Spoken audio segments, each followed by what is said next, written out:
Hare Nama, Hare Nama eva kevalam, Kalo nasteva, nasteva, nasteva gatiranyata. Hare Nama, Hare Nama eva kevalam, Kalo nasteva, nasteva, nasteva gatiranyata.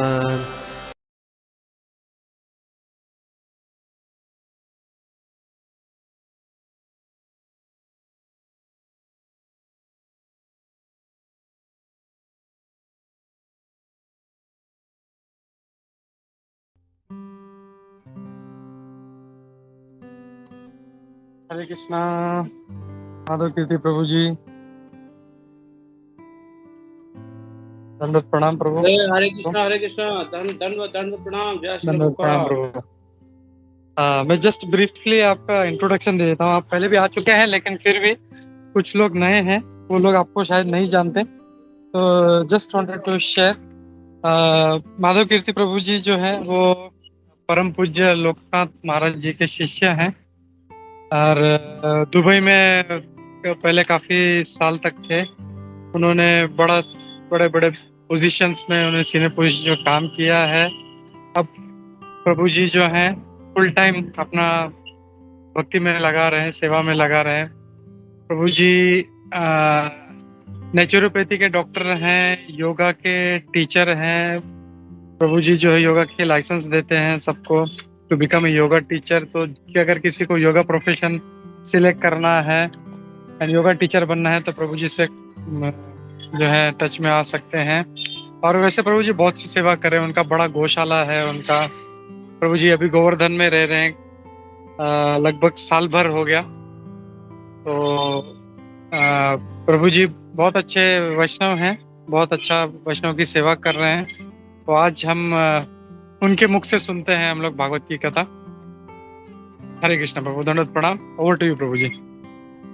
हरे कृष्णा कृष्ण कृष्ण हरे हरे, हरे राम राम राम हरे हरे। श्री राधे। सबको दंडवत प्रणाम। आप सबको बहुत बहुत बधाई और स्वागत भी, और हमें बुलाने के लिए भी बहुत बहुत धन्यवाद। तो हम लोग, आवाज आ रही है, 1 मिनट में बंद करता हूँ। हमारे घर के जस्ट पीछे राधा गोविंद गोस्वामी महाराज का कुटिया बन रहा है, वो यहीं रहेंगे, तो उसका साउंड आ रहा है, इसलिए हमने उसको बंद किया। ठीक है Prabhu, so will start now. Yes Prabhu ji, yes we can start. बस थोड़ा सा जय ध्वनि कर लेते हैं, जय ध्वनि कर लेते हैं जरा। जय गिरि गोवर्धन, जय गिरि गोवर्धन, गिरि गोवर्धन, जय गिरि गोवर्धन, जय राधा कुंड श्याम कुंड, राधा कुंड श्याम कुंड, राधा कुंड श्याम कुंड, श्री राधे। जय कृष्ण बलराम, जय कृष्ण बलराम, बलराम जय वृंदावन, जय गौरानिता,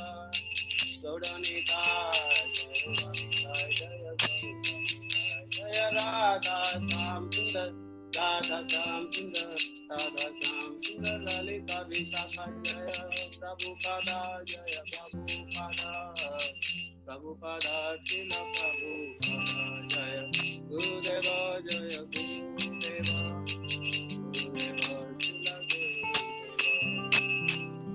ओम भगवते वासुदेवाय, ओम नमो भगवते वासुदेवाय, ओम नमो भगवते वासुदेवाय, ओम नमो भगवते वासुदेवाय, ओम नमो भगवते वासुदेवाय, ओम नमो भगवते वासुदेवाय, ओम नमो भगवते वासुदेवाय, ओम नमो भगवते वासुदेवाय। ओम नारायणं नमस्कृत्यं नरं चैव नरोत्तमं, देवीं सरस्वतीं व्यासं ततो जयमुदीरये। नष्टप्रायस्व भद्रेषु नित्यं भागवत सेवया, भगवते उत्तम श्लोके भक्ति भवति स्तुति। ओम जन्मान्तस्य त्वन्वयादितरतः चार्थेष्वभिज्ञः शराट् तेने ब्रह्मृदादि कवये मुह्यन्ति यत्सूर्यः तेजो वारि मृदां यथा विनिमयो यतति सर्गो मृषाम् धाम्ना स्नेह सदा निरस्तकुहकं सत्यं परमं धीमहि धर्मः प्रोज्झितकैत्वत्र परमो निर्मत्सराणां सतां वेद्यं तस्मात् शिवदं तापत्रयोन्मूलनम्। श्रीमद्भागवत महामुनि कृते किं वा परणेश्वरः सद्यो हृदय भगवति कृतभिः शुश्रूषे तत्क्षणाम्। निगम कल्पतरोर्गलितं फलं सुमुखाद द्रवित संयुतं पिबत भागवतं रसमालयं मुहुरहो रसिका भूभावुका। हरे कृष्ण कृष्ण कृष्ण हरे हरे हरे राम राम राम हरे हरे। हरे कृष्ण। आवाज आ रही है? और नहीं आ रही है तो मैं लगाऊं अपना हेडफोन। आवाज आ रही है? Am I audible? Hope you Prabhu. Yes Prabhu ji, एकदम क्लियर है। एकदम क्लियर है। Very good. तो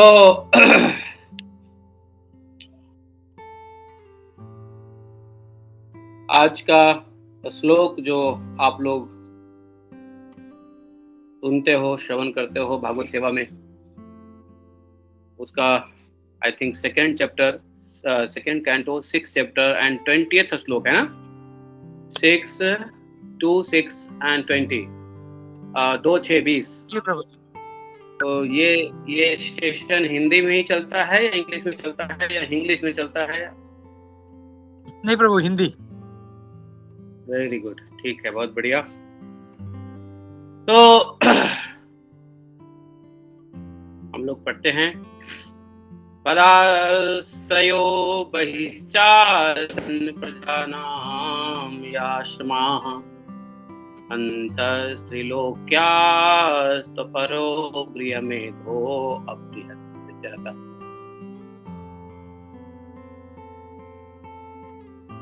पदाश्रयोः बहिश्चास्तन् प्रजानां या आश्रमाः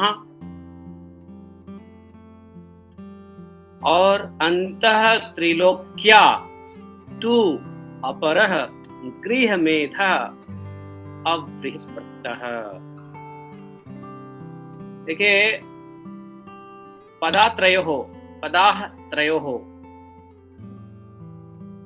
भगवान की शक्ति के 3/4 का जगत। वैसे भगवान की शक्ति को 4/4 में बांटा गया है, तो 3/4 का जगत इस प्रकार बाहर स्थित है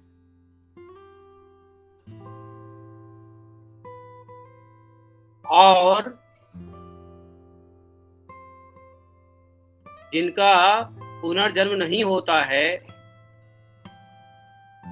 जो जीवन के स्तर, अंतः, भीतर और त्रैलोक्या 3 जगत का, लेकिन अन्य गृहस्थी में आसक्त कठोर ब्रह्मचर्य का पालन किए बिना।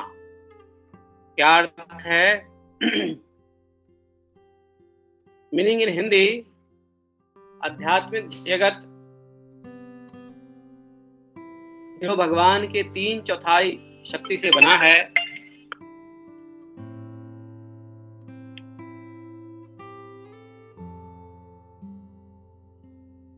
तो जो 3 शक्ति से 2 जगत है, हम जानते हैं, आध्यात्मिक जगत और प्राकृतिक जगत। तो आध्यात्मिक जगत कहते हैं भगवान के 3/4 हिस्से से बना है, और ये जो पूरा प्राकृतिक जगत है वो भगवान के सिर्फ 1/4 हिस्सा है। 3/4 में स्पिरिचुअल वर्ल्ड है और 1/4 में सिर्फ प्राकृतिक जगत है। और इस प्राकृतिक जगत में कितने ब्रह्मांड है, कितने दशानन, चतुरानन, पंचानन, अष्टानन, मेनी आनंद, मल्टी हेडेड ब्रह्मा जी का ब्रह्मलोक और उनका संसार है। तो कहते हैं कि आध्यात्मिक जगत जो भगवान के 3/4 शक्ति से बना है, इस भौतिक जगत से परे स्थित है और यह उन लोगों के निमित्त है। तो यह आध्यात्मिक जगत किन लोगों के लिए निमित्त है? फॉर होम, किसके लिए यह आध्यात्मिक जगत बना है, किसके लिए निमित्त है? जिसका पुनर्जन्म नहीं होता, जो जन्म मृत्यु के चक्र से छूट चुका है, और वो लोग जिन्होंने जन्म मृत्यु के चक्र से नहीं छूटा है, अर्थात गृहस्थ लोग हैं, जीवन के प्रति जिनकी आसक्ति बनी हुई है और जो ब्रह्मचर्य का कठोरता से पालन नहीं करते, 3 लोगों के अंतर्गत ही रहना पड़ता है। तो उनको 3 लोग कौन सा है? पृथ्वी से नीचे और पृथ्वी से ऊपर, तो इसी लोकों में रहना पड़ता है।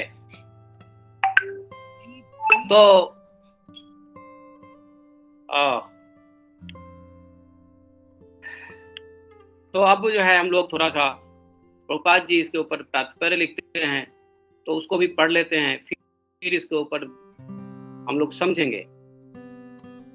तात्पर्य भाई श्रील प्रभुपाद की जाए। Anyone can read out the purport, please? Prabhu, or do I have to read out, please?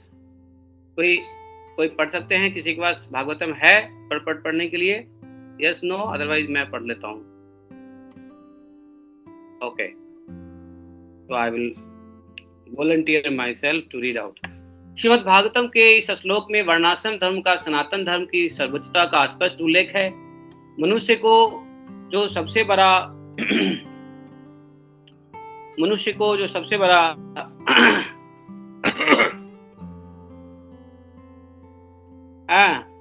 लाभ प्रदान किया जा सकता है, वह उसे विषयी जीवन से विरक्त होने की शिक्षा का दान है। क्योंकि विषय वासना में लिप्त होने के कारण ही बद्ध जीवन जन्म जन्मांतर चलता रहता है। जिस मानवीय सभ्यता में विषयी जीवन पर कोई नियंत्रण नहीं होता, वह चतुर्थ कोटि की सभ्यता है। क्योंकि ऐसे वातावरण में भौतिक शरीर में बंदी आत्मा की मुक्ति संभव नहीं है। जन्म मृत्यु जरा और रोग भौतिक शरीर से जुड़े हैं, उन्हें आत्मा से कुछ भी लेना देना नहीं होता। किंतु जब एक इंद्रिय भोग के लिए शरीर आसक्ति को प्रोत्साहन मिलता रहता है, तब तक भौतिक शरीर के कारण आत्मा को बाध्य होकर जन्म तथा मृत्यु के चक्कर में आना पड़ता है, जिसकी तुलना वस्त्रों की जीर्णता से की जा सकती है। तो मनुष्य जीवन का सर्वोच्च लाभ प्रदान करने के लिए वर्णाश्रम प्रणाली के अनुयायियों को ब्रह्मचारी आश्रम से ही ब्रह्मचर्य व्रत धारण करने की शिक्षा दी जाती है। ब्रह्मचारी जीव उन विद्यार्थियों के लिए है जिन्हें ब्रह्मचर्य का कठोरता से पालन करने की शिक्षा दी जाती है। जिन किशोरों ने विषयी जीवन का आस्वादन नहीं किया, वे सरलता पूर्वक ब्रह्मचर्य व्रत का पालन कर सकते हैं और एक बार इस आश्रम में स्थिर हो जाने पर वे सर्वोच्च सिद्धावस्था तक पहुंचकर भगवान के 3/4 शक्ति वाले लोक को प्राप्त कर सकते हैं, अर्थात आध्यात्मिक जगत को प्राप्त कर सकते हैं। यह पहले बताया जा चुका है कि भगवान की 3/4 शक्ति वाले लोक में न तो मृत्यु है न भय है। वहां मनुष्य जीवन आनंद तथा ज्ञान से ओतप्रोत रहता है। यदि गृहस्थ ब्रह्मचारी जीवन के नियमों में प्रशिक्षित किया जाता है, तो वह सरलता से विषयी जीवन का परित्याग कर सकता है। गृहस्थ को 50 वर्ष की आयु में गृह त्याग करने और जंगल में जीवन व्यतीत करने की संस्तुति की जाती है। इससे यह पारंपरिक स्नेह से पूर्णतया विरक्त होकर सन्यासी बनकर पूरी तरह से भगवान की सेवा में लग सकता है। धार्मिक सिद्धांत का कोई भी रूप जिसमें अनुयायियों को ब्रह्मचर्य व्रत का पालन करना सिखाया जाता है, मानव समाज के लिए कल्याणकर है। क्योंकि जिन्हें इस प्रकार का प्रशिक्षण मिला है, केवल वही संसार के दुख में जीवन का अंत कर सकते हैं। भगवान बुद्ध द्वारा बताए गए निर्वाण के नियम भी दुखमय जीवन का अंत करने के लिए है। भगवान बुद्ध के द्वारा बताए हुए निर्वाण, तो निर्वाणा भी यही है, दुखमय जीवन के अंत करने की कला है निर्वाण। भगवान बुद्ध द्वारा बताए गए निर्वाण के नियम भी दुखमय जीवन का अंत करने के लिए है। और यही विधि यहाँ पर अपने सर्वोत्कृष्ट रूप में श्रीमद् भागवत में संस्तुति की जा रही है। यद्यपि बौद्ध, शंकरवादी और वैष्णव विधियों में कोई अंतर नहीं है। जीवन की सर्वोच्च सिद्धावस्था जिसमें जन्म मृत्यु चिंता तथा भय से मिलती है, प्राप्त करने के लिए इनमें किसी भी विधि में अनुयायी द्वारा ब्रह्मचर्य व्रत को खंडित नहीं होने दिया जाता। जो गृहस्थ तथा व्यक्ति जानबूझकर ब्रह्मचर्य व्रत भंग करते हैं, उन्हें अमर लोक में प्रविष्ट होने नहीं दिया जाता। पवित्र गृहस्थ या भ्रष्ट योगी को इसी भौतिक जगत के भीतर, ध्यान दीजिएगा, पवित्र गृहस्थ और भ्रष्ट योगी को इसी भौतिक जीवन के भीतर उच्चतर लोकों में भेजा जाता है, जब भगवान के चतुर्थां 1/4 शक्ति है, किंतु वे अमर लोक में प्रवेश नहीं हो पाते। अब बृहद व्रत वे हैं जो ब्रह्मचर्य व्रत का खंडन करते हैं। वानप्रस्थ तथा सन्यासी यदि वे इस विधि में सफलता चाहते हैं और इस ब्रह्मचर्य व्रत को खंडित नहीं कर सकते, तो ब्रह्मचारी, वानप्रस्थ और सन्यासी न तो पुनर्जन्म चाहते हैं अप्रज, और न ही वे लुक छिप कर विषयी जीवन में लिप्त होते हैं। ऐसे अध्यात्मवादी भ्रष्ट होने में पर विद्वान ब्राह्मणों या धनी व्यापारियों के परिवार में बार बार पुनः पुनः जन्म धारण करते हैं, जिससे वे पुनः ऊपर उठ सके। किंतु सबसे अच्छी बात यह होगी कि ज्यों ही मनुष्य योनि प्राप्त हो, त्यों ही अमरता की चरम सिद्धि प्राप्त कर ली जाए, समय नष्ट ना किया जाए, अन्यथा मनुष्य जीवन की सारी नीति कुशलता असफल हो जाएगी। भगवान चैतन्य महाप्रभु अपने अनुयायियों को ब्रह्मचर्य पालन करने की शिक्षा देने में अत्यंत कट्टर थे। उन्होंने अपने एक निजी सेवक छोटे हरिदास को ब्रह्मचर्य व्रत पालन न कर सकने के कारण कठोर से कठोर सजा दिया था चैतन्य महाप्रभु ने। इसलिए जो योगी भौतिक दुखों से परे के लोक में जाने की इच्छुक हो, उसके लिए जानबूझकर विषयी जीवन में लिप्त होना आत्मघात के तुल्य होगा, और सन्यासी के लिए तो विशेष रूप से होगा ही होगा। तो सन्यास आश्रम में विषयी जीवन धार्मिक जीवन का सर्वाधिक विकृत रूप है, और ऐसे पथभ्रष्ट व्यक्ति की रक्षा तभी हो सकती है जब भाग्यवश उसकी भेंट किसी शुद्ध भक्त से हो जाए। तो यहाँ पर प्रभुपाद ने इस श्लोक के ऊपर तात्पर्य लिखा था। तो आइए हम सभी वैष्णवों और गुरु वृंदों और आचार्यों से प्रार्थना करते हैं। ओम अज्ञानतिमिरान्धस्य ज्ञानाञ्जनं शलाकया चक्षुरुन्मीलितं येन तस्मै श्री गुरवे श्री चैतन्य मनोभीष्टं स्थापितं येन भूतले स्वयं रूप कदा मह्यं ददाति स्वपदान्तिकम्। वन्देऽहं श्रीगुरोः शीघ्रोन् वैष्णवांश श्रीरूपं सागरजातं सहगण रघुनाथान्वितं तं साद्वैतं सावधूतं परिजनसहितं श्रीकृष्ण चैतन्यदेवं श्री राधा कृष्ण पादान् सहगण ललिता श्री विशाखान्वितं। हे कृष्ण करुणा सिंधो दीनबंधो जगत्पते गोपेश गोपिका कांतम राधा कांतम तप्त कांचन गौरांगी राधे वृंदावनेश्वरी विश्वामित्रे देवी प्रणमामि हरि प्रिये। हरे कृष्णा। तो अब मैं प्रभुपाद जी के तात्पर्य को समझते हुए जो अन्य वैष्णवों साधु संतों के द्वारा जो हमने सीखा है और कुछ अपने पढ़ाई के आधार पे जाना है, स्वाध्याय के आधार पे जाना है, और कुछ मैंने अनुभव किया है विद्यार्थी जीवन से लेकर के आज तक के जीवन तक, वो मैं इसके ऊपर चर्चा करता हूँ। वैसे मैं जो बताने जा रहा हूँ उसके लिए सच में ये मैं फॉर्मेलिटी नहीं कह रहा हूँ, I am not doing any formality में नहीं कर रहा हूँ, परंतु सच यह है कि मैं इस विषय पे चर्चा करने का अधिकारी हूँ ही नहीं, क्योंकि कहीं न कहीं जो बात इस श्लोक में बताई गई है, श्रीमद् भागवतम के इस श्लोक में 2:6-20, उसमें कहीं न कहीं मैं भी इन चीज़ों को पालन करने में लगा हुआ हूँ, कोशिश कर रहा हूँ। बहुत कुछ कर लिया और बहुत कुछ अभी करना बाकी है। तो जब तक 100% इस श्लोक को अपने जीवन में उतार न लिया जाए, तब तक इस श्लोक पे बात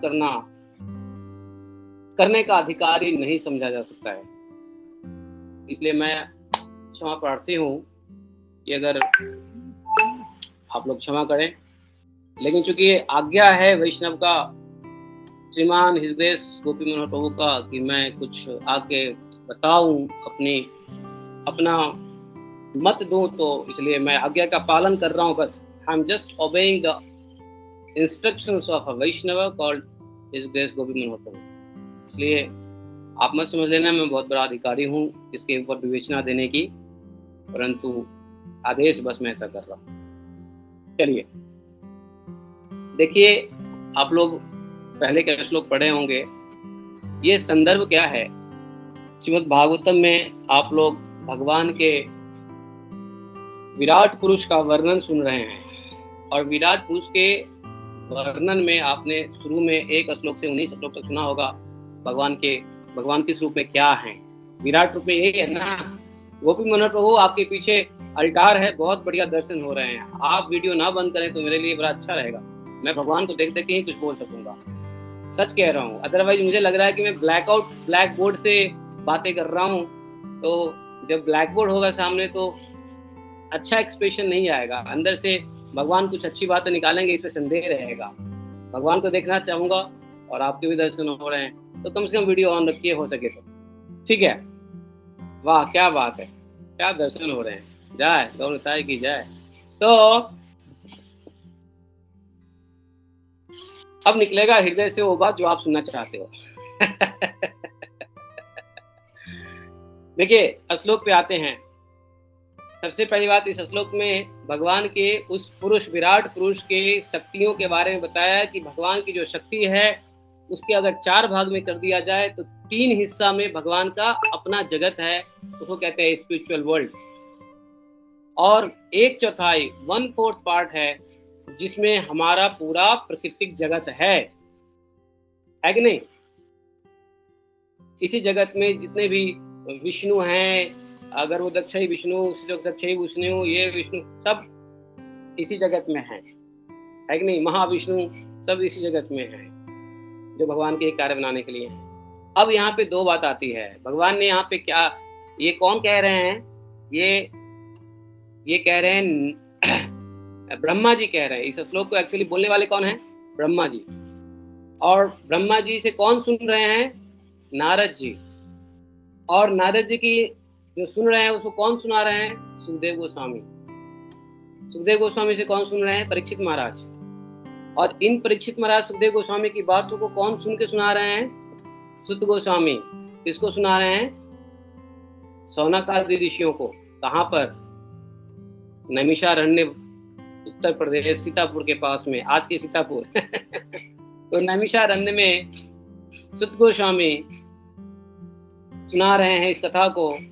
मतलब भागवतम में stories retold and retold and retold है कि नहीं?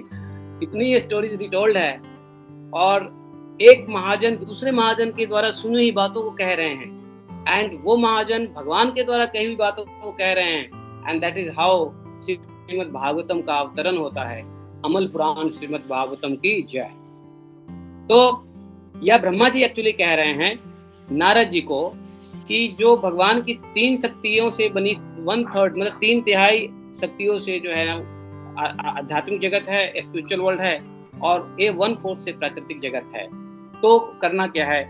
प्राकृतिक जगत में कौन लोग रह रहे हैं और आध्यात्मिक जगत में कौन लोग जाने वाले हैं, इसके बारे में यह श्लोक पूरा अच्छे से विवरण दे देते हैं।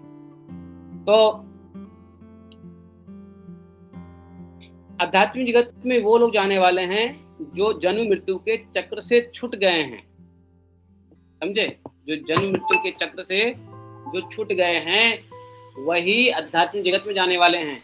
और जितने भी योगा सिस्टम है, जितने भी योग सिस्टम है, चाहे आप अष्टांग योग ले लो, ध्यान योग ले लो, बुद्ध योग ले लो, आदि शंकराचार्य द्वारा प्रतिपादित मोक्ष के मार्ग को ले लो, जैसा कि प्रभुपाद ने भी यहाँ पे खुल के लिखा है कि इस विषय में, अर्थात जन्म मृत्यु के चक्र को छोड़ने के विषय में, जन्म मृत्यु का चक्र छूटेगा तो हम भगवान के उस बड़े से लोक में जाएंगे, आध्यात्मिक जगत में जाएंगे जो भगवान की 3/3 है ना शक्तियों से बनी है।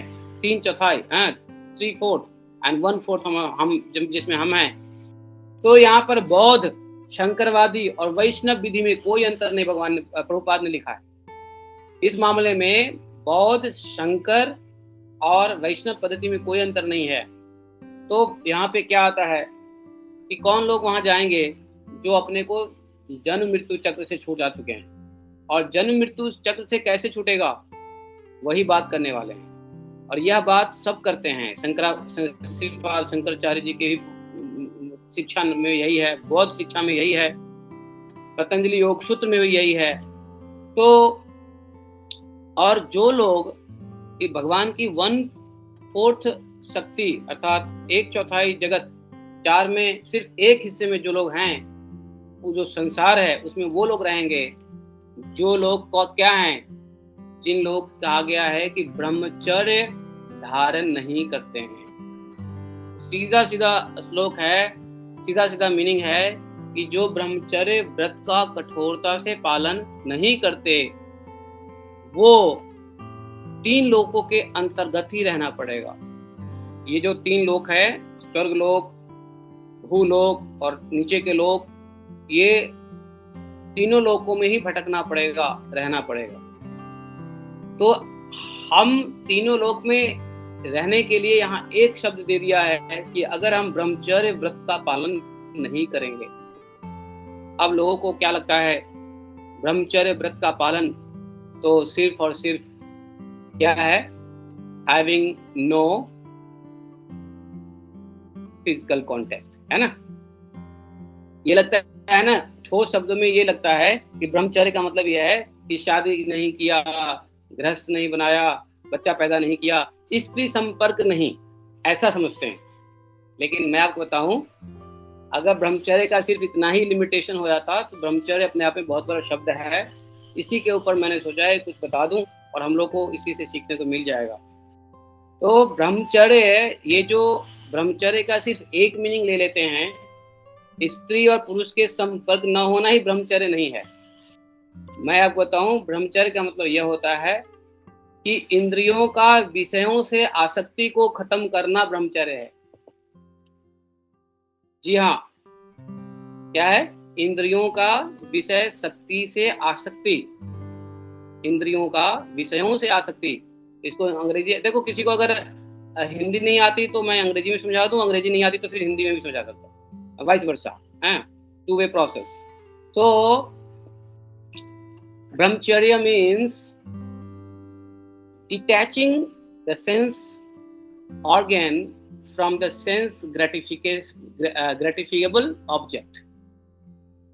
Any object from which we can satisfy our senses, and when we control the sense gratification, then it is called brahmacharya. और उसके अंदर में प्रोसेस क्या है मालूम है? ये प्रोसेस जो स्त्री पुरुष के संबंध को जो ब्रह्मचर्य ठोस रूप में समझते हैं, ग्रॉस रूप में समझते हैं, एक्चुअली वो तो सबसे लास्ट है। हमारे इंद्रिय संयम का सबसे अंतिम अंतिम अंतिम पड़ाव है जनेंद्रियों को कंट्रोल करना। लेकिन जनेंद्रियां कंट्रोल तभी होगी जब ऊपर की इंद्रियां कंट्रोल होंगी। सुन रहे हो? Anybody listening? आवाज आ रही है? Hope I am clear. तो और जनेंद्रियां जो लास्ट में है पॉइंट हमारे शरीर के अंदर में, वो कंट्रोल पहले करने से कुछ नहीं होने वाला है। वो कंट्रोल पहले नहीं होगा। उससे पहले क्या है? रसना इंद्रिय। और रसना इंद्रिय से पहले कौन सी इंद्रिय हैं? उसको कंट्रोल करना पड़ेगा। कौन सी इंद्रिय हैं? नेत्र। नेत्र, नेत्र से ध्यायतो विषयापुंसः, याद करो भगवद गीता में, ध्यायतो विषयापुंसः संगस्तेषु उपजायते, है ना, यही श्लोक है ना। मतलब हम किसी चीज को या तो आंख बंद करके देखते हैं या आंख खोल के देखते हैं, आंख तार के देखते हैं या आंख को बंद करके देखते हैं। कुछ इमेजिन करते हैं बंद करके, और कुछ देखते हैं तो फिर इमेजिनेशन लेते हैं। देखने से इमेजिनेशन लेते हैं और बंद करके हम इमेजिन करते हैं। देखा आपने? तो जब हम आंख बंद कर लेते हैं तो उस वस्तु के ऊपर हमारा इमेजिनेशन चालू हो जाता है और उससे आसक्ति हो जाती है। आसक्ति से क्या होता है आप जानते हैं, भगवान भगवद गीता में कहते हैं। तो सबसे पहले नियंत्रण ब्रह्मचर्य पालन करने का है कि अपने इंद्रियों का संयमन, और वो है पहला आंख। दूसरा मैं कहूंगा कान, नाक, और फिर मुंह, जीवा। जीवा के बाद आता है मन, और मन के बाद आता है क्या? उदर, और उदर के बाद आता है उपस्थ। आपने उपदेशामृत में पढ़ा होगा, जीवा वेगम मनोवेगम है, उदर वेगम उपस्थ च, है कि नहीं? यह श्लोक है ना। तो पहले हमको अगर ब्रह्मचर्य पालन करना है तो ब्रह्मचर्य पालन का अर्थ यह है कि पहले हम जीवा वेग को नियंत्रित करें, जीवा वेग से मन को नियंत्रित करें, और मन से हम अपने उदर को नियंत्रित करें, और उदर को नियंत्रित करेंगे तब जाकर के हमारा जनेंद्रियां नियंत्रित होगा, उपस्थ वेगम है। समझ में आ गई बात? तो इस तरीके से जब हम जीवा वेग से लेकर के मन, और मन से उदर, और उदर से उपस्थ आते हैं, तब ब्रह्मचर्य कहलाएगा। तो ब्रह्मचर्य पालन में पहला अध्याय छोड़ दिया और लास्ट के अध्याय को पकड़ लिया तो वो सब्जेक्ट क्या समझ में आएगी? आप बताइए भाई। इंजीनियरिंग की किताब है, डॉक्टर की किताब है, पहला अध्याय से पढ़ेंगे नहीं है, लास्ट के अध्याय पढ़ लोगे तो क्या डॉक्टर बन जाओ या इंजीनियर बन जाओगे, या कोई व्यक्ति 10th 12th पास कर लेगा? तो ब्रह्मचर्य अगर एक किताब है, ज्ञान है, तो उसका पहला चैप्टर है कि अपने आंख, कान, नाक, मुंह, जीवा। अगर आंख, कान, नाक, मुंह को कंट्रोल किया तो मन कंट्रोल होगा, मन कंट्रोल किया तो उधर कंट्रोल होगा, और उधर कंट्रोल हुआ तो वो जाके लास्ट चैप्टर है कि आपका ज्ञानेंद्रियां जो ग्रॉस रूप में समझते हैं। अब समझिए, जो व्यक्ति इस श्लोक के मुताबिक, जो व्यक्ति ब्रह्मचर्य को सख्ती से पालन नहीं करता, कठोरता से, देखो ब्रह्मचर्य पालन ही नहीं करना है, ढीला ढाला नहीं करना है, यहाँ लिखा हुआ है कठोरता से। देखो क्या लिखा है हिंदी में, कठोरता से, है ना। तो कठोर और पालन ही नहीं करना, कठोरता से पालन करना है। अब मैं आपको यहाँ बताऊं, पूरी दुनिया परेशान है, पूरी दुनिया में बीमारी है, पूरी दुनिया में दुख है, या पूरी दुनिया में सुख है। जो भी सुख है दुनिया में वो अल्टीमेटली दुखी समझो, राइट और रॉन्ग। जो भी दुनिया में सुख है वो अल्टीमेटली दुखी है, लेकिन सुख को, कम दुख को लोग सुख समझते हैं है कि नहीं? इस दुनिया में दुख, सुख तो है ही नहीं, लेकिन सुख किसको कहते हैं? हैविंग लीस्ट डिस्कम्फर्ट इज सुख है कि नहीं? तो देखो, तो यहाँ पर पूरा दुनिया अगर जो सुखी दिख रहा है एक्चुअली वाकई में दुखी है, और दुखी है क्योंकि ब्रह्मचर्य नहीं है, दुखी है क्योंकि आंख का कंट्रोल नहीं है, नाक का कंट्रोल नहीं है, कान का कंट्रोल नहीं है, और फिर मुंह का कंट्रोल नहीं है। और जब आंख, कान, नाक, मुंह का कंट्रोल नहीं है, जो सूंघना है नहीं सूंघेंगे, जो सुनना है नहीं सुनेंगे, जो देखना है नहीं देखेंगे, जो बोलना है, जो टेस्ट करना है भोजन, वाकई में जो भोजन टेस्ट करना है वो नहीं करेंगे, स्वास्थ्य के लिए अच्छा भोजन टेस्ट करना है वो नहीं करेंगे, ऐसा भोजन टेस्ट करना है जो सत्वगुण में लाए वो नहीं करेंगे, रजोगुण में वाली भोजन करेंगे, तमोगुण वाली भोजन करेंगे। क्योंकि हम क्या करते हैं, हम रसना इंद्रिया में वही गुण की वस्तुएं देते हैं जो गुण हम देखते हैं या सुनते हैं या सूंघते हैं। हमने गलत पुस्तक पढ़ ली, गलत लोगों के स्टेटमेंट पढ़ लिया, गलत जो है ना WHO को रिपोर्ट पढ़ लिया, गलत डॉक्टरों की बातें सुन ली, हाँ जी संडे हो या मंडे रोज खाए अंडे, और मुंह में डाल दिया अंडे। तमोगुण में तो मन क्या हो जाएगा? तमोगुण। तो हुआ क्या? जीवा पे कौन सी वस्तु आई? कैसे आई जीवा पे? क्योंकि कान से हमने सुना। क्यों? संडे हो या मंडे रोज खाओ। अरे संडे हो या मंडे, बेटर रोज खाओ डंडे, डोंट ईट अंडे। क्योंकि यही होता है।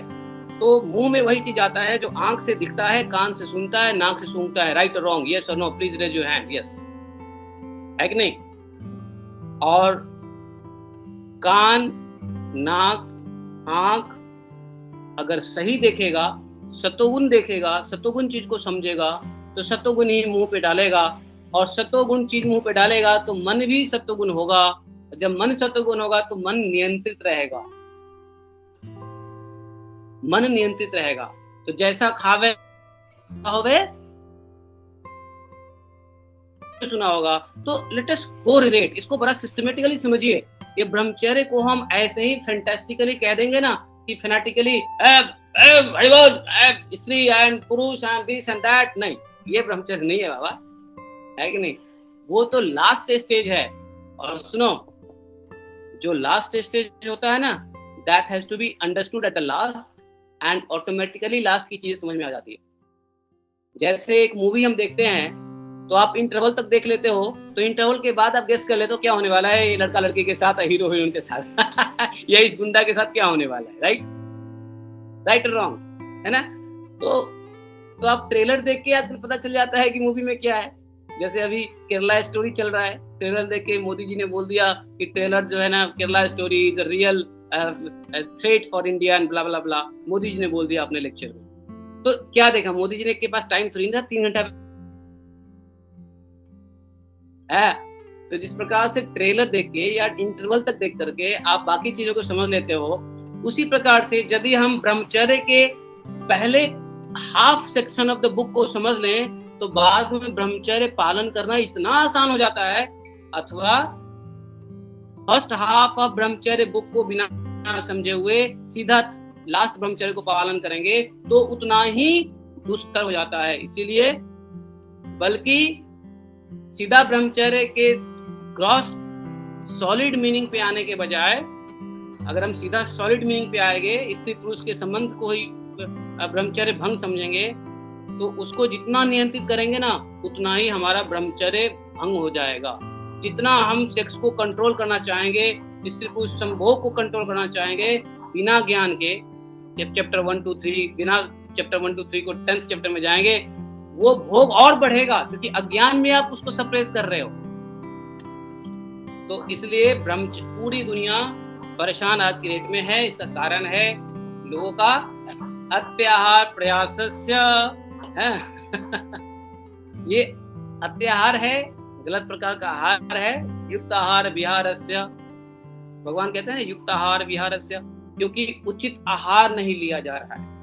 उचित आहार, आंख का उचित आहार, कान का उचित आहार, नाक का उचित आहार, मुंह का उचित आहार, समझ गए ना? अभी हम लोग जो कान से सुन रहे हैं श्रीमद् भागवतम की कथा, ये एक कानों का आहार है, food for your ear and of course soul enjoying, but then food for the ear, ये राइट काइंड ऑफ फूड है हमारे कानों के। और भागवतम ना सुनने के बजाय अगर हम ग्राम्य वार्ता सुनते हैं, भागवत ज्ञान लेने के बजाय अगर हम क्या बोलते हैं, भक्त से ज्ञान लेते हैं, जो खुद गलत मार्ग पे है उससे ज्ञान लेते हैं, तो हमको कोई फायदा नहीं होने वाला है। तो ब्रह्मचर्य को अगर चाहते तो हम भी हैं पालन करें, आप भी चाहेंगे पालन करें। अगर हम भक्ति में हैं तो हमारी इच्छा है कि हम बैक टू गॉडहेड जाएं, और बैक टू गॉडहेड जाने के लिए ब्रह्मा जी ने नारद जी को कह दिया है, बेटा ब्रह्मचर्य की कठोरता से पालन करनी पड़ेगी। और ब्रह्मचर्य को अब सुखदेव गोस्वामी के पास समय बहुत कम है, बहुत संक्षिप्त में भागवतम सुना रहे हैं, इतना तो डिटेल में सुखदेव गोस्वामी के पास टाइम ही नहीं है। 7 दिन का समय है परीक्षित महाराज के साथ, तो इतना डिटेल में ब्रह्मचर्य के बारे में बोलने लगेंगे तो 18,000 श्लोक तो ब्रह्मचर्य के ऊपर आ जाएगा।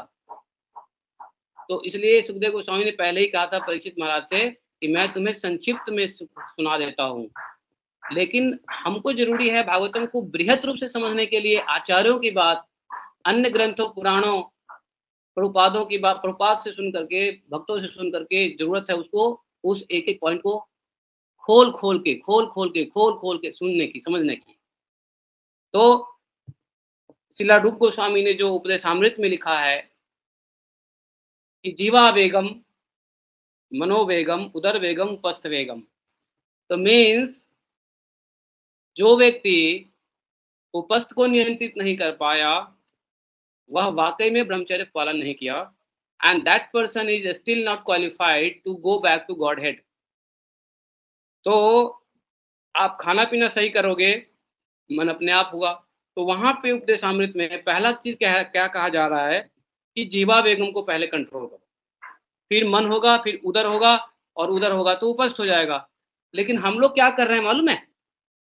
हम लोग इसका उल्टा कर रहे हैं, एग्जैक्टली उल्टा कर रहे हैं। कह तो रहे हैं अपने आप को रूपानुगा, जो रूप गोस्वामी कहते हैं उसके फॉलोअर हम हैं, बट रूप गोस्वामी क्या कह रहे हैं कि बेटा पहले मुंह को कंट्रोल करो, जीवा वेगम, रसेंद्रिय को कंट्रोल करो। ये कंट्रोल करने के लिए ना, we can have pizza and pasta and let's offer to the Lord and you can have it, you make anything prasadam, you can have anything prasadam, भगवान को कुछ भी डाल दो, खा लो, लेकिन उसमें गुण ना देखो तो ये गलत है। तो हमको अपने आचार्यों को फॉलो करना चाहिए, बल्कि हमारे यहाँ आजकल, हमारे यहाँ नहीं सभी जगह पर आजकल, हालांकि बताऊं बहुत ऐसी संस्थाएं हैं, बहुत ऐसी ऑर्गेनाइजेशन हैं, बहुत ऐसे गुरु हैं जो पहले भोजन पे नियंत्रित करवाते हैं, अर्थात टंग को कंट्रोल करवाते हैं, और टंग को कंट्रोल करने से फिर आगे की कंट्रोल ऑटोमेटिक हो जाती है। और इसलिए हमने देखा है कि वहां पर ऐसी चीजें बहुत कम होती है।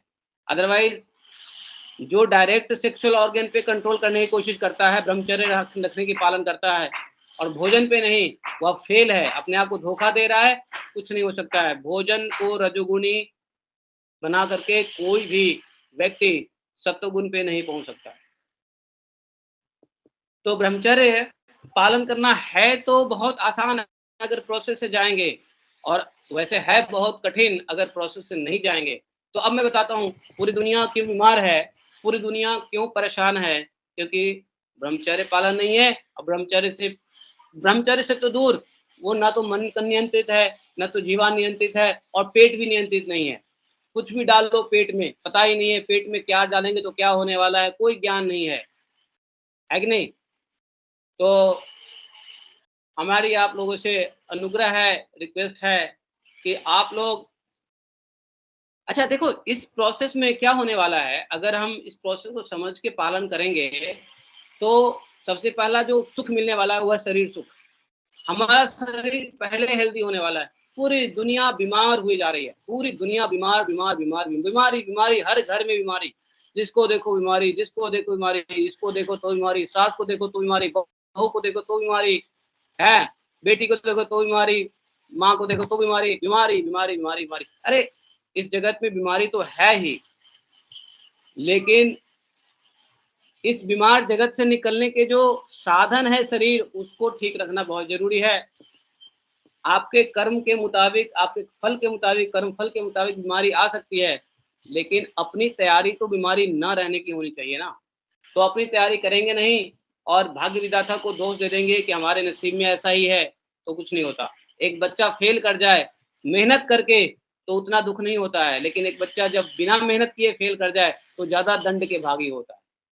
तो हमारा आहार विहार जो है वो है नहीं, और हम जो है ना सब कुछ को लेकर के थोप देते हैं किस पे, भाग्य विधाता पे। हमारे कर्म ही ऐसे हैं, अरे कर्म तो हमारे ऐसे हैं ही, लेकिन भगवान ने एक चीज और कही है। भगवान ही नहीं, प्रहलाद महाराज ने भी भागवतम में यही कहा ना, कौमार अवस्था में कहते हैं कि एक मन बुद्धि जो है, एक बच्चे की बुद्धि कौमार अवस्था में ऐसा होता है कि उसके ऊपर जो छाप दो वही बनेगा, है कि नहीं।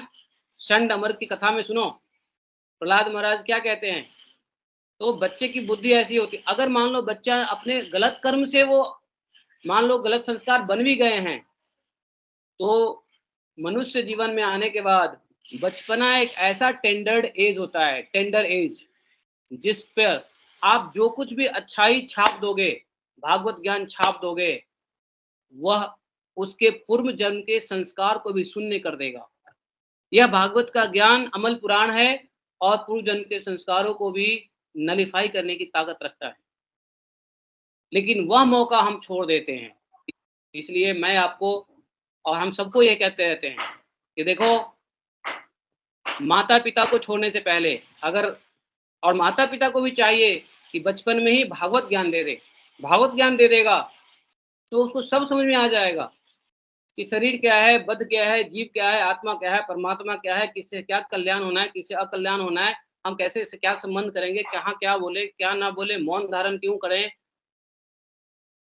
सत्य भाषण करने से क्या होगा, सत्य भाषण से क्या होगा, उग्र कर्मा से क्या होगा, अनुग्र कर्मा से क्या होगा, ये सारा ज्ञान, भागवत ज्ञान बचपने में मिल जाएगी तो जीवन में बहुत सारी गलतियां करने से बच जाएगा और प्रोबेबली वो आत्मा राम खुश संतुष्ट रहेगा। वो दुनिया की कोई भी बड़ी से बड़ी कठिनाई भी उसको नहीं कुछ छू पाएगी यदि भागवत का ज्ञान है। इसलिए सबको भागवत का ज्ञान लेना चाहिए, खासकर बच्चों से। अगर मान लो अब क्या, हम तो बचपना छूट गया, हमारा बचपना छूट गया, हमारे माता पिताजी ने छाप ठप्पा नहीं मारा, लेकिन दूसरी कृपा भगवान की यह है कि साधु मिल जाना, वैष्णव मिल जाना, वैष्णव का किताब मिल जाना, वैष्णव की लिखी हुई बातें, कही हुई बातें मिल जाना, ये दूसरी कृपा है। This is the second chance in life. तो फर्स्ट चांस क्या है? एक बचपना, शुद्ध हृदय, निर्मल हृदय। एक बच्चा का हृदय कैसा रहता है? निर्मल, निर्विकार, शुद्ध, अमल, विमल, है कि नहीं? उस हृदय पे डाल दो भागवत ज्ञान, अथवा आपके भाग्य और संस्कार से और भगवत कृपा से कोई साधु मिल जाएगा तो ऐसा संभव होगा। यही प्रभुपाद जी इस पर्पट में कह रहे हैं लास्ट में। अन्यथा देखो लास्ट लाइन क्या कहते हैं, अन्यथा जब भाग्यवश जीव की भेंट किसी शुद्ध भक्त से हो सके, है कि नहीं, यही लिखे है प्रभुपाद। तो अगर हम लोग सेकेंड चांस में हैं कि हमको शुद्ध भक्तों का प्रवचन सुनने को मिल रहा है, शिला प्रभुपाद जैसे शुद्ध भक्तों का तात्पर्य सुनने को मिल रहा है, शास्त्र है, गुरु मिले हैं, है कि नहीं, धाम मिला है, चैतन्य महाप्रभु ने धाम प्रकट करवाया है अपने पार्षदों से, भगवान की पास टाइम्स प्रकट करवाया है चैतन्य महाप्रभु ने टू रिलीज दिस। तो मेरा तो ये निवेदन रहता है कि आप जिसके पास बच्चे हैं एक बात ध्यान लो, अगर बचपना में नहीं किसी तरीके से, एक तो खुद भगवत ज्ञान लो और भगवत ज्ञान लेने के बाद बच्चों को भगवत ज्ञान दो। भगवत ज्ञान ना दे सके तो कम से कम अपने घर छोड़ने से पहले बच्चों को भगवत ज्ञान दे दो। माता पिता के छोड़ करके जब बच्चे बाहर निकलते हैं तो जिंदगी की बहुत बड़ी बड़ी कठिनाइयों को सामना करना पड़ता है। उसमें अगर सत्वगुण ज्ञान नहीं होगा, भागवत ज्ञान नहीं होगा तो बच्चे बहुत गलत करते हैं, बहुत गलत कर बैठते हैं, अनजाने में कर बैठते हैं, उनके गलत संस्कार करवा देते हैं, उनके अंदर जो गुण है वो गुण से कर्म बन जाता है और कर्म उनको गलत रास्ते पे ले आता है। तो अच्छे गुण दे दो। तो जिनके बच्चे माता पिता के साथ अभी हैं, माता पिता की जिम्मेदारी है बच्चों को भागवत ज्ञान दे करके उनको अपने से दूर करें, पढ़ाई के लिए या शादी ब्याह करके या बच्चों को नौकरी पेशा पे भेजें। पूरी दुनिया बीमार है, लोगों को नहीं मालूम है क्या खाना है, क्या पीना है, पेट को कैसे कंट्रोल करना है, मन को कैसे कंट्रोल करना है, जीवा को कैसे कंट्रोल करनी है। देखो जीवन में 3 ज्ञान के अलावा और 2 ज्ञान के अलावा तीसरा ज्ञान थोड़ा बहुत और चौथा ज्ञान चाहिए ही नहीं।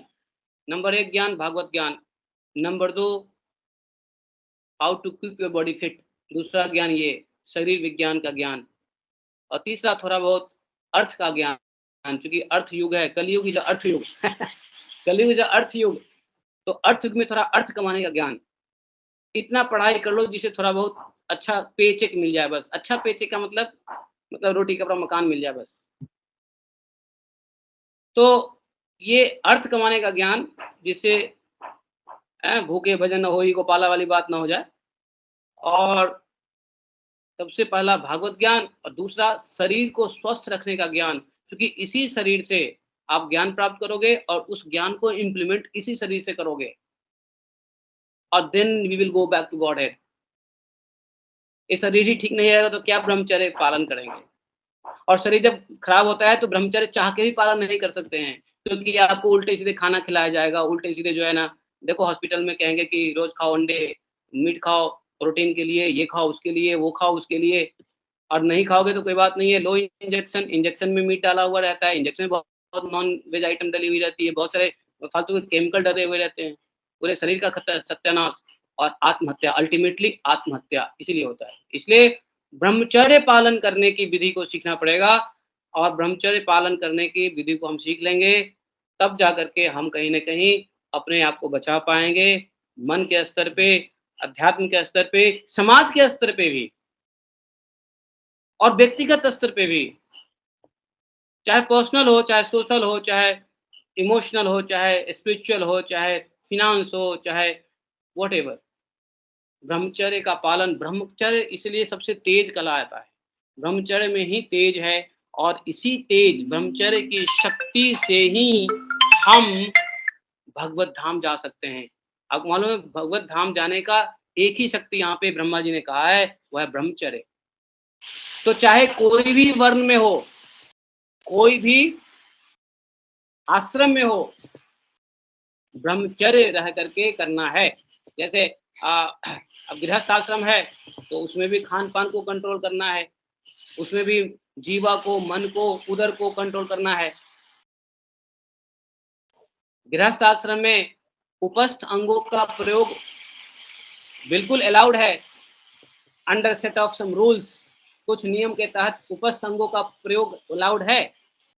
बाकी आश्रमों में ब्रह्मचर्य, वानप्रस्थ और संन्यास में बिल्कुल नहीं है।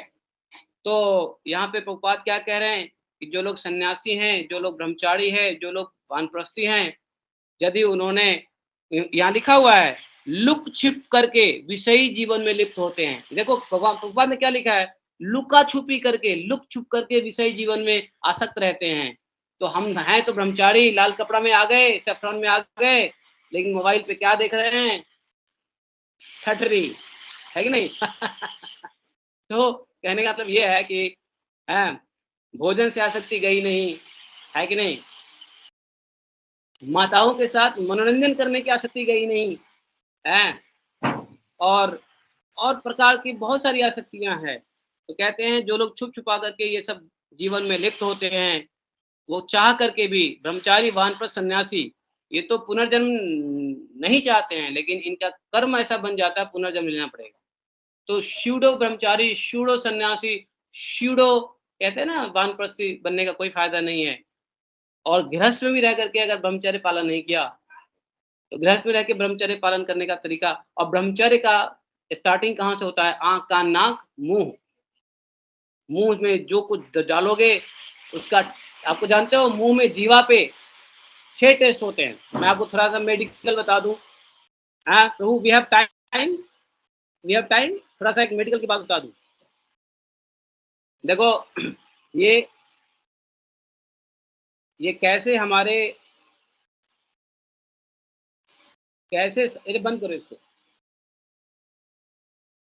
कैसे होता क्या है, सुनो, होता क्या है कि हम जो खाते हैं ना, उसका 6 टेस्ट है। 6 टेस्ट कौन कौन सा है, सॉल्ट, स्वीट, सॉल्ट, सावर, 3 हो गए। Sweet, salt, sour, astringent, pungent and bitter, ये 6 टेस्ट हो गए। तो ये जो कुछ भी हम खाते हैं उससे 6 टेस्ट ग्रहण करते हैं, और ये 6 टेस्ट क्या करता है मालूम है, 6 में 2 टेस्ट ट्रिगर करता है तमोगुण को, और 2 टेस्ट ट्रिगर करता है रजोगुण को, और 2 टेस्ट ट्रिगर करता है सतोगुण को, समझे? और 6 टेस्ट से मिला हुआ जितने भी टेस्ट हैं, आई मीन जिनको मैथमेटिक्स मालूम है उनको परम्यूटेशन कॉम्बिनेशन मालूम है। परम्यूटेशन कॉम्बिनेशन में 6 टेस्ट को परम्यूट करो या उसका कॉम्बिनेशन बनाओ, तो जितने भी टेस्ट बनते हैं उसका ये 3 गुण जो है, सत, रज, तम, ये सत्तो, तमोगुण, रजोगुण, सतोगुण, ये तीनों के परम्यूटेशन बनते हैं। और होता क्या है सुनिए, जैसे ही हम जीवा पे रखते हैं वैसे ही मन में वो विकार पैदा करता है। तो मन भी हमारा रजोगुण होगा, तमोगुण होगा, ठीक है?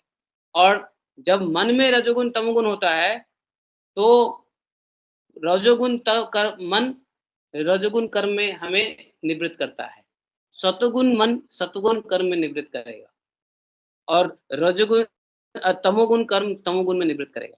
इसलिए आप देखिएगा जो तमोगुण लोग होते हैं, जो नीचे क्लास के लोग होते हैं, जो भगवान के भक्ति के विरुद्ध लोग होते हैं, तो तमोगुणी टेस्ट कौन सा टेस्ट है, जिसको जैसे बास भगवान ने कहा है, फिर मैं कहूंगा, मैं बोलूंगा उससे अच्छा भगवत गीता पढ़ो। बासी, खट्टा, करवा, ये सब खाना तमोगुण बताया है कि नहीं? भगवान की भगवद गीता में तीक्ष्ण, लघु, तीक्ष्ण, अम्लः, ये श्लोक आप पढ़िए, उसमें समझिए, भगवान से समझिए कि कौन सतगुणी है, कौन। भगवान ने वहां 18 चैप्टर में बता दिया है कि नहीं। तो वो क्या करता है, जो हम खाते हैं वैसा मन में, और आपको मालूम है भगवान ने कई जगह, इवन की भागवतम में आज भी मैं पढ़ रहा था कि भगवान उद्धव को 11th कैंटो के 11th चैप्टर में कह रहे हैं कि कर्म जो है वो गुणों से ही कर्म बनता है। तो अगर अच्छे गुण हैं तो अच्छे कर्म बनेंगे। और भगवान कहते हैं अच्छे, ये जो गुण है, गुण से कर्म बनता है, रजोगुण तमोगुण से तब कर्म बनेगा। लेकिन फिर गुण किससे बनता है? हाउ टू कंट्रोल द गुनास, ये बताइए। This is $1 million question. अगर इसकी चाबी मिल गई तो आपका सारा जीवन बन जाने वाला है।